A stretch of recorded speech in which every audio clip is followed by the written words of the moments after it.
Red cape, blue suit.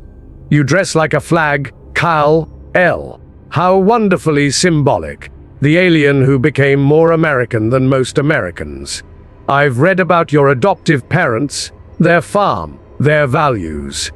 They raised you to believe in integration, in earning your place through good deeds. Tell me, do you ever resent them for making you so optimistic about humanity's capacity for acceptance? My parents taught me that home isn't where you're born, it's where you're welcomed. Smallville welcomed me. Earth welcomed me. I've never had to hide what I am or fight for basic dignity. You've had to do both your entire lives. The camps, the persecution, watching your people suffer while the world looked away. I can't imagine carrying that weight. How do you stay sane when history keeps repeating the same horrors? Sanity is overrated when insanity serves justice. I float metal through the air and people call me a monster. You fly through the sky and they call you a savior. We're both impossibilities made flesh, yet only one of us had to earn acceptance through blood. Your alien heritage is exotic. My Jewish heritage made me a target. Funny how the world decides which differences to celebrate. I've seen how they treat mutants. The Sentinel programs, the registration acts, the fear campaigns. It's wrong. Completely wrong. What I don't understand is how fighting hatred with more hatred helps anyone. When you flip cars and tear apart military bases, you give people reasons to fear mutants. Doesn't that make things worse for the kids you're trying to protect? You speak like someone who never had to justify his right to exist. I tried your way once. Worked with Charles. Believed in peaceful coexistence. Thought humans could evolve past their prejudices. Then they built robots specifically designed to hunt children for the crime of having abilities they didn't choose. How many dead mutant teenagers equal one undamaged military installation in your moral calculations? Every life matters equally. Every dead child is a tragedy worth preventing. I'm not saying violence is never necessary. I've fought wars, made hard choices. What I'm asking is whether your methods actually save more lives than they cost. The Sentinels exist partly as a response to your actions. Would they have been built if mutants had remained peaceful from the start? Peaceful mutants still get dragged from their homes in the night. Still get experimented on in government labs. Still get sterilized, lobotomized, or worse. The Sentinels would exist regardless of my actions, since they exist in timelines where I never fought back. Fear of the different runs deeper than any single person's choices. You're naive if you think good behavior guarantees good treatment. Maybe I am naive. I've been lucky enough to live in a world that mostly accepts me. Your world threw you into hell and expected you to emerge unchanged. Still, I've seen what happens when heroes become generals. Look at what happened to Anakin Skywalker. Good intentions, terrible outcomes. Power without restraint corrupts even the purest motivations. How do you know you haven't become the very thing you originally fought against? Anakin Skywalker was a child who never learned to control his emotions. I am a survivor who learned to weaponize mine. When I see humans building concentration camps for mutants, I respond with the only language they understand: force.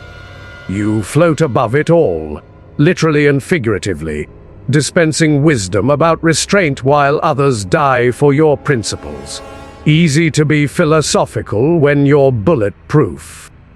Bulletproof doesn't mean fearless. I worry constantly about making things worse, about my presence escalating conflicts, about whether saving one person might endanger 10 others. That fear keeps me careful. You seem to have moved past fear into certainty, and certainty is dangerous when you wield the kind of power we both possess. Growth requires time and safety. Luxuries my people don't have. While you wait for humanity to mature, mutant children burn in their beds. I've lived through one genocide and watched another begin. Pattern recognition isn't pessimism, it's survival. Your hope is admirable yet fatal. How many more generations should mutants sacrifice for the possibility that humans might eventually learn to share the planet? I don't have an answer for that. I really don't. If someone came for my family tomorrow, if they threatened everyone I cared about, I might make the same choices you've made. That possibility terrifies me more than any enemy I've ever faced. You've been forced into an impossible situation and found an answer I'm not sure I could live with. I sleep perfectly well knowing that somewhere tonight, a human parent hesitates before calling their mutant child a freak. My reputation is a tool, carefully crafted to serve a purpose. Let them tell stories about the metal bender who punishes bigots. Let children fear me more than they fear the genetic lottery that might make them one of us. Fear creates respect when love proves impossible. That's actually brilliant. And horrible. You've made yourself the bad guy so Charles can be the good guy, knowing full well that both roles are necessary for progress. You sacrifice your own moral standing to advance the cause. I could never do that. I need to believe I'm helping, not just terrifying people into temporary compliance. How do you maintain any sense of righteousness while playing the monster? Righteousness is a luxury for those who have choices. I am what necessity made me. You want to know what keeps me awake? The knowledge that moderate voices like Xavier only exist in contrast to radical ones like mine.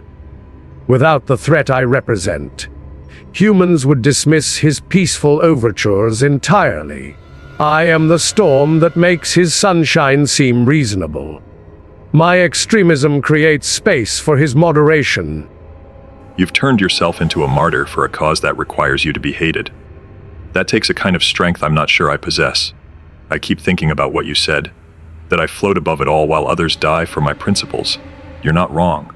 I intervene when I see immediate danger, then retreat to my fortress. You live in the conflict every moment. Maybe my restraint is a luxury you can't afford. Your restraint is a luxury no one should have to afford. The fact that you can choose when to engage, while I cannot, speaks to the fundamental inequality between us. You are beloved precisely because you are powerful yet gentle. I am hated precisely because I am powerful yet desperate. We are both alien to this world, but only one of us is treated like an alien. I don't envy your burden of being everyone's symbol of fear. Fear is heavy when millions depend on it working. Yet hope is honest. People hope in me for exactly who I try to be. They fear you for who circumstances forced you to become. Your methods will work until they don't. What happens when fear stops being enough to protect your people?